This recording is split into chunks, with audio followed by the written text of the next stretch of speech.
back for the 6th episode of Proffitts Resurrection Land Cruisers TV. You might notice I've got a little froggy voice going on. It's because of the fact that I'm just getting over being sick. Pretty much every year about this time I get sick, and I think it has something to do with the long push that it takes for us to get ready for Cruise Moab, and this year for Overland Expo, and the lack of sleep therein, and all the late night hours, and at least that's what I'm gonna say for now. That's my excuse. So anyway, it's been a while since we've had an episode, but we love making these, and we love the response that we get from you guys, and thank you very much. Hopefully this one's got a lot of eye candy and enjoyability for you. So, what's been happening here since the last episode? You saw this 1982 FJ40 starting to go back together in the last episode. It's nearly complete now, and we're very proud of the way it's turned out. These kind of body-off Stage 3 restorations give us a chance to show what we can do, and I love being able to touch every single part of the vehicle. So I'm pretty sure Bob could put one of these back together blindfolded, but what's going on, Bob? What's up? I am just doing some interior reassembly, putting in the rear seats, and then I'm going to put on the top here pretty soon. Sweet. How many Land Cruisers, Bob, have you reassembled? I would say probably over 100. You remember back in the day when we used to start, we'd be working on these things and you had no idea where anything went? I do. The first few were pretty rough. We would, if we didn't have another one laying around the shop that we could, sitting around the shop that we could check on, we'd probably put some things in the wrong place. They're still pretty tricky. So when we put a project together like this, usually the body tech's in charge of all the body reassembly, but we always have a mechanical technician who's in charge of putting everything back together to make sure it's ready to go. What have you been up to? So I've had to reassemble the entire engine. I've basically just got everything together, the axles, the TKs, the transmission, all that. Just going over everything right now, topping off all my fluids, checking all my lines and all that, making sure everything's good to go. Who gets to drive it first, you or Bob? I don't know. That's a hard one to say. Depends, because we might have to drive it with your shoes off because it's nice and shiny in there. So yeah, no shoes will be allowed in this vehicle. It's Japanese. What'd you We say, want it Bob? soft. Rochambeau for it. Rochambeau. What is Rochambeau, Bob? I can't say on camera.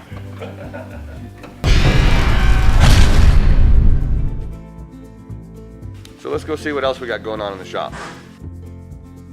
Stand and grill. Grilling? Are you grilling? Chilling and grilling. Chilling and grilling? All right, so David, there's been so much that's happened since the last episode. I don't even remember how many Land Cruisers we've had, but since you're the small projects guy, just about always, what all have you done since these guys were here last? Well, I'm working on an 80. Before that, worked on another FJ80. Worked on a 40, a 43, another 40, another 40, another 80. Probably 3 more 40s, and a golf cart. and the golf cart. The all-important shop golf cart. Well, that's cool. Which is your favorite project that you've done since the last episode? Maybe we can find a picture of it to flash up. Oh, I'd have to say the rock crawler. Oh, okay.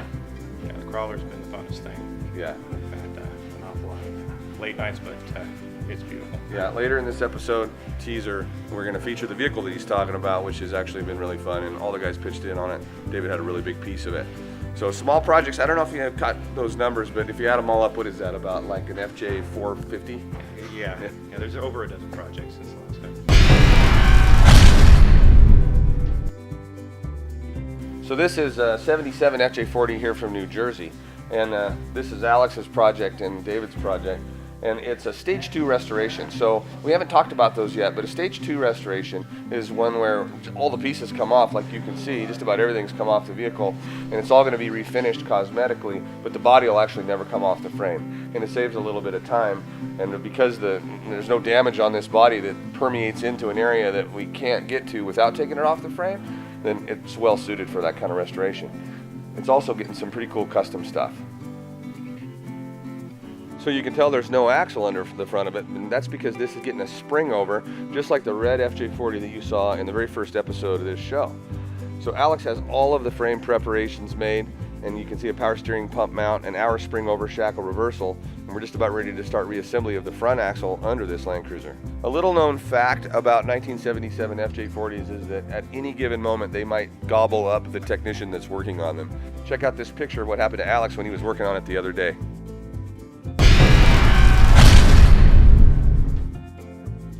This is Nick. Nick is a very lucky Land Cruiser because he belongs to a super cool customer who is going to do all of the coolest things to this Land Cruiser.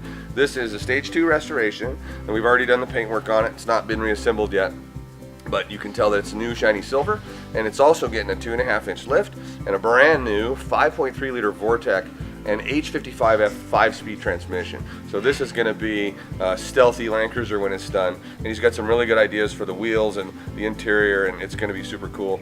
I can't wait to get this done for this customer. So there's a Mega Cruiser in the background, but Alex has specifically asked us that we don't show too much of it because he's not ready to reveal his secrets on that yet, so we're not going to get any closer. So this is a 1981 FJ40. In the last episode we did the pre-built meeting on this truck. And it's back from Sandblast, and this is a cool vehicle. Belongs to a Toyota dealership in Western Colorado, Bighorn Toyota in Glenwood Springs, and they are going to preserve this vehicle and keep it in their showroom for people to come by and look at. So I'm really excited to get this one done. Matt's been working on this for a couple of weeks now. Matt, you've done 4 restorations in the last few months here. We're going to watch one of them and feature one of them a little bit later in this episode. But what's different about this one than the other ones you've done? This one is the first FJ40 that I've done that has not required a complete rear tub. Usually they come in there so rusted out in the back half that we have to put a whole new tub on it. And this one actually very rust free for what it is. Minor rust repair here and there. It did have some significant collision damage here and there that we've hammered and dollied out, done a little metal work, and now we're going ahead with the repair on that. So this is the frame for the 81 FJ40 body off restoration. As you can tell, we have done nothing except for remove the body. So this is going to require a whole bunch of mechanical triage and then disassembly before the long process of making all of this look beautiful starts.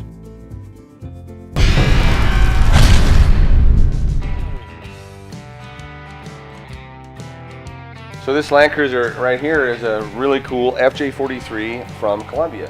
And the owner of this actually shipped it up here from Colombia so that we could do some work to it.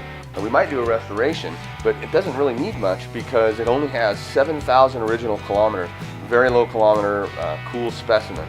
There's really no rust, very little damage, and we're going to do some upgrades to it before it's ready for sale. Right now, power steering conversion is happening. And Alex? Oh, it's going to be so much fun. Would you rather work on this here, or do you want to go to Colombia and work on it there?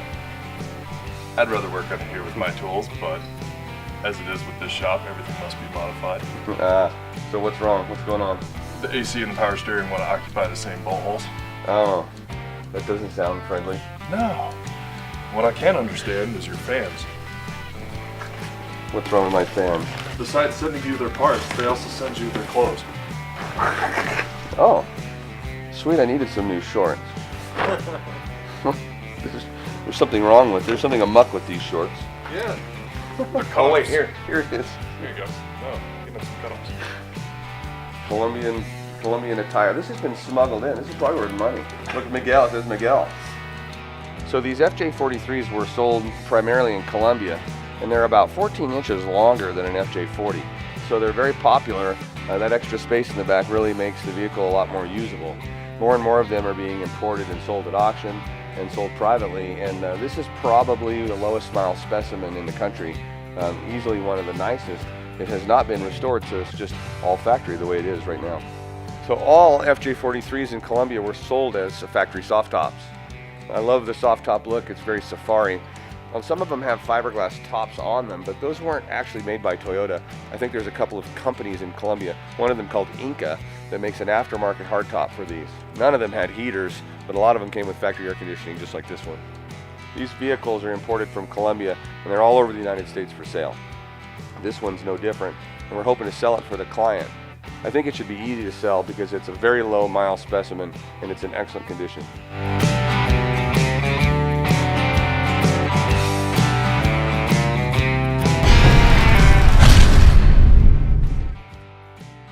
So we're just outside of our warehouse, and we've turned this into sort of a makeshift photo studio for today because there's just too much activity in the shop to do any filming and photo in there. The rig that's behind me is one of the vehicles that we had the big push to get done for Cruise Moab, which is the all-important event in our world, and I'm really excited to show it to you. This is a 1962 FJ40, and it doesn't look like it, but it's been body off restored. It's a special kind of restoration that we haven't done before, but we had a lot of fun doing it, and I look forward to being able to do more of these. We call it a patina restoration, and it's also a resto mod. So this has a lot of details and a lot of modifications, and let's see if we can't find them with the camera.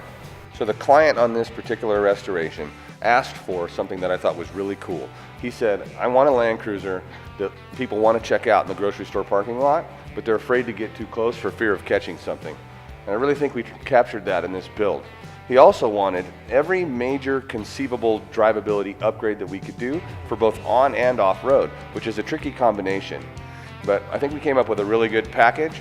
This vehicle is actually 100-mile-an-hour highway capable, and we took it to Moab and put it through the test on 3 really hard trails, and it did very well there too.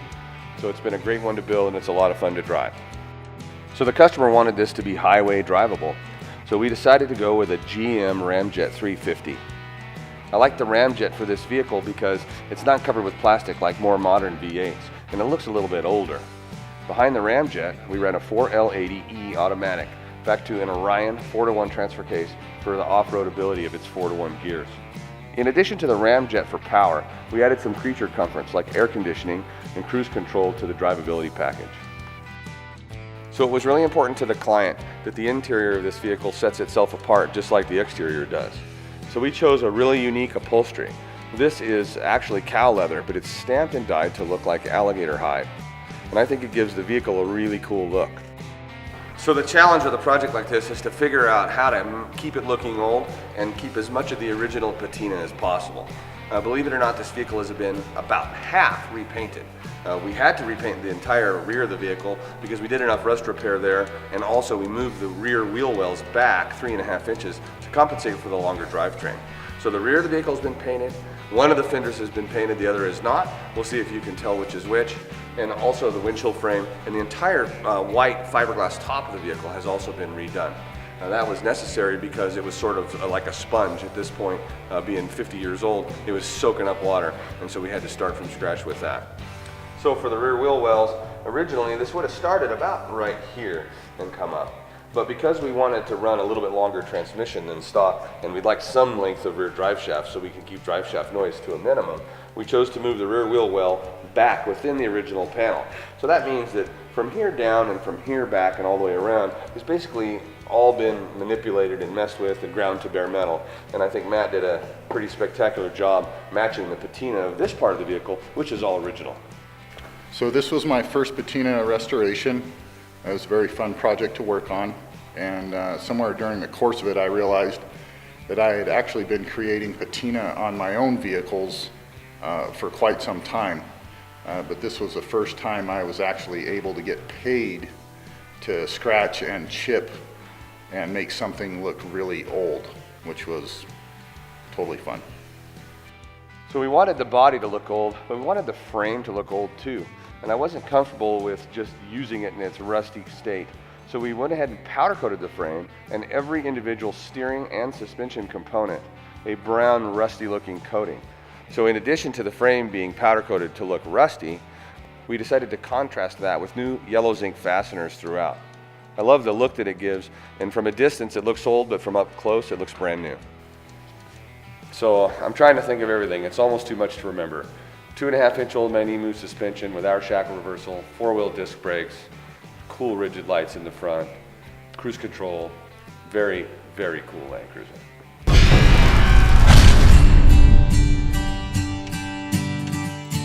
Now we get to talk about this truck.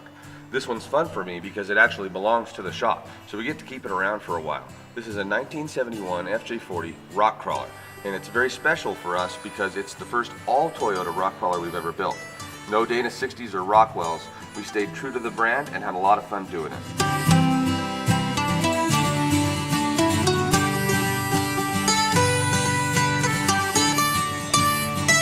So you might say that this entire rock crawler was actually built around these wheels. It was kind of a challenge that Alex gave me, and we decided to see if we could make a set of OEM factory wheels into 17-inch beadlocks. And we did that because we really liked the looks of the factory hubcap.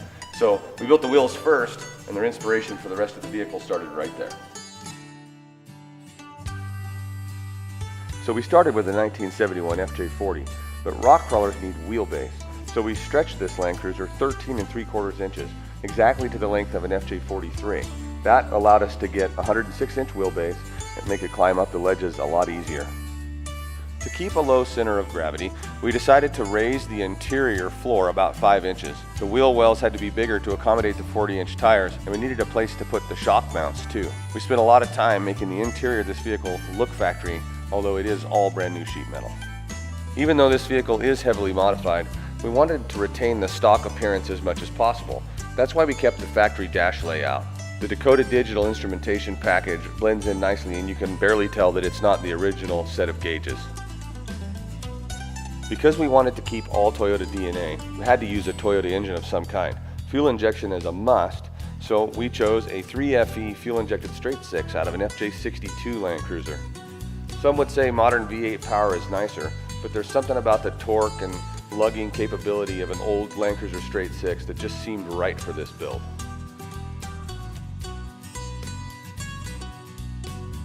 Behind the 3FE engine is the stock A440 automatic transmission from the same Land Cruiser and a split case with 4-to-1 gears in it from Advanced Adapters. The 3-link front and 4-link rear suspensions are the result of our fabricator Alex being let loose to do whatever he wanted for suspension. I can tell you firsthand that this rig performs very well on and off-road.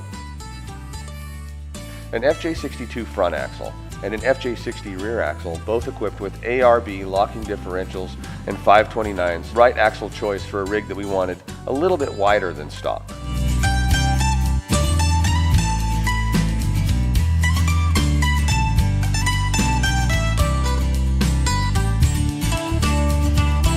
The front and rear bumpers on this rig are also the creation of our fabricator, who loves the opportunity to express his creativity on any build.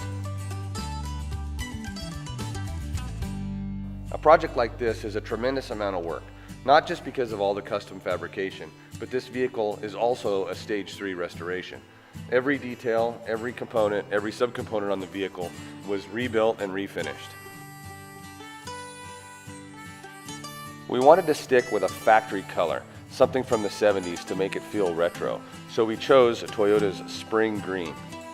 It's a super cool color, and it's hard to pull off with anything but a rock crawler. We sprayed the underside of the body with spring green colored Vortex and the inside of the body with gray Vortex to keep the dirt down. We partnered up with Bilstein on this project, and I can't tell you how excited I was to hear that they were going to help us. You can always count on the quality of Bilstein's product, and these coilover shocks are no exception. Because Bilstein had a relationship with Toyota already, we were super excited to be able to use their coilover shocks on this vehicle. I can tell you we weren't disappointed. The quality of these shocks shows through on and off-road. I'd also like to thank ARB 4x4 Accessories, Dakota Digital, and Rigid Industries. ARB's products are famous around the world, and we use their stuff on just about every Land Cruiser we build. Dakota Digital's HDX series gauges are sweet. They provide everything you want to know about the engine, and they all fit into the original gauge cluster. It's a great OEM look and perfect for this build. Another company that we love to work with is Rigid Industries. Their LED light technology is the best in the industry. We covered this vehicle up with their product, and I think nighttime is now my favorite time to drive.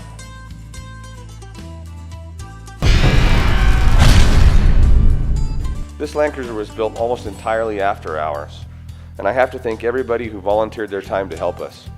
I also have to thank my wife Chandra, who doesn't just get it, she actually helps with it. She's got countless hours on this vehicle too, and it's really nice to have a partner in projects like this.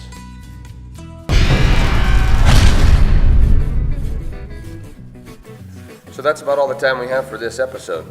But if you want more content in between videos, you can always check out our Facebook page under Resurrection Land Cruisers. And then we have our Instagram feed at Pro Cruiser. Also, we do daily blogs nearly on our website at resurrectionlandcruisers.com. Thank you very much for watching, and we hope to see you for the next episode of Proffitts Resurrection Land Cruisers TV.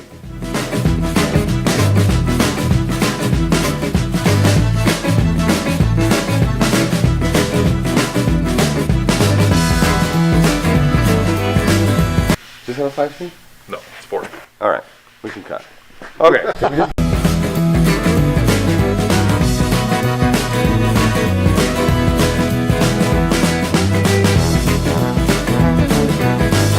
You'll be the first person to take it off.